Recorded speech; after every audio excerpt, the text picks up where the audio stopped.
Hey guys, what's up? I'm back with another video. So I haven't done a garden tour in a while. Actually, I think I did one earlier Did I do one earlier this month? Or was it last month? Okay, it doesn't matter. So we're gonna do another garden tour today. I have a lot of stuff in the garden, a lot of stuff that's growing in the garden that wasn't here 2 weeks ago. So however long ago it was, it doesn't matter. We have a lot of stuff. I adopted some pumpkin plants that was growing at my grandma's house. I went over there and I dug up about 4 of them. We're gonna see how those are doing today. I haven't checked out here in about 3 days. But I mulched everything, so everything should be watered fine and everything should be okay. See a few weeds that I need to pull up. There are some things that are still growing really slow, but I'm going to take you guys through everything that's growing in the garden currently and give you guys an update on some new things that are happening, because I just got some new things to add to, now the homestead that I have going on. And we'll talk about that later in the video. But let me get started on the tour. First new thing that we have coming into the garden is this lemon tree. This was given to me by my Aunt Barbara. I've already planted it. I've mulched it with grass. That was the old pot that it was in. And she wanted to give it to me to see if I can get it to grow some new leaves or to sprout some lemons. I don't know how long she's had it, but it is a very healthy looking tree. And I have some more lemon trees that she's given me last time. Here I grew the corn. I don't know if you guys saw the video that I did where I was planting all of these out, but these have gotten really huge. My watermelon is still tiny. I don't know if I told you guys, but I threw all of my compost in here. So I have random things sprouting up. I think these are cucumbers. There's cucumbers there. I think that those are peppers because I make salsa a lot, so those might be peppers. This is one of the pumpkin plants. This is the other pumpkin plants. And by the way, I've sectioned off my garden into sort of 3 zones. We have zone A and zone B. And then over there is zone C, but we'll get over to zone C in a second. But we're going to start off in zone A. Zone A, here are my eggplants. I have 2 eggplants already on, and they are massive. Well, massive for these types. These are Hansel and Gretel eggplants, and they usually put off white and purple, but I don't have any white yet. I only have purple.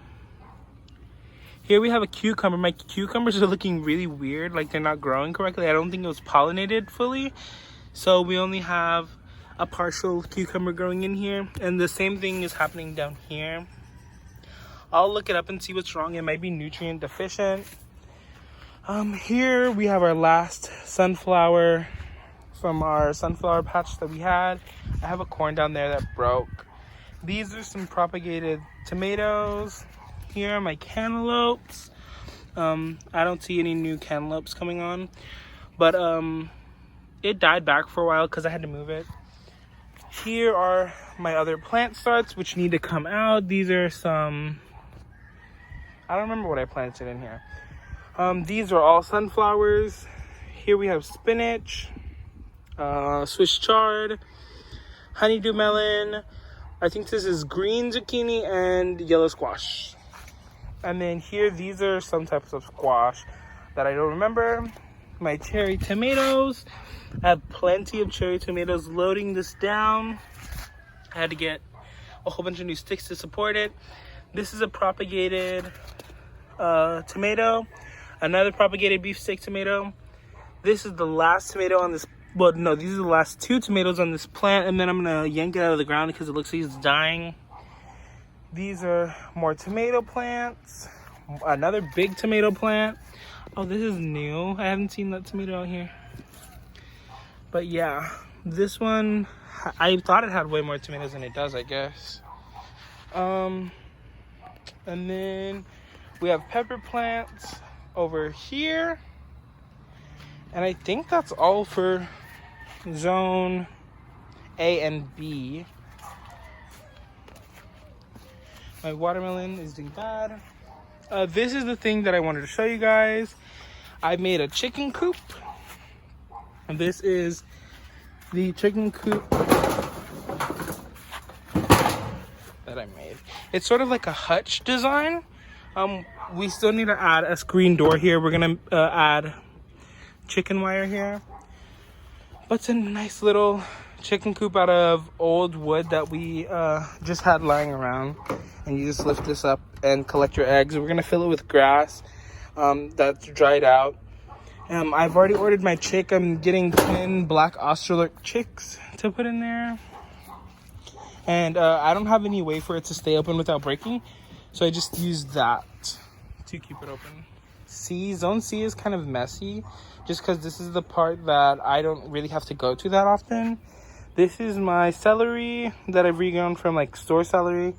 The water's kind of nasty because it rained. This is our garden table. Over here, these are just soil bags that I use to sometimes cover up the compost bins. This had carrots in it. I don't know if the carrots are still in here growing, but I planted a whole bunch of carrots in here. This is the other 2 pumpkins. This pumpkin made a full recovery and is already putting on new flowers. Here, this is a compost bin that I've topped with soil, and I'm planting lettuce in here. That's the water pump, if you guys can hear it. But here I planted kales. I think this is mustard green. This is spinach. This is Paris Island romaine lettuce. This is, I think, some sort of green leaf lettuce and another type of leaf lettuce. And these are 2 more compost bins that I'm going to be starting whenever, like probably about 2 days from now. That's all we have for the backyard garden. Well, the backyard gardens. That's zone A, B, and C. A is just like the garden where we have the minimal things that I don't really know where to place out into like the larger gardens. And B is where I put the larger things that I have like a lot of, so I need to have groups of them together. And C is my composting garden, which is why I put it under C. And we're about to go look at zone D, which is the front yard garden. And then there's zone E, which is the window garden.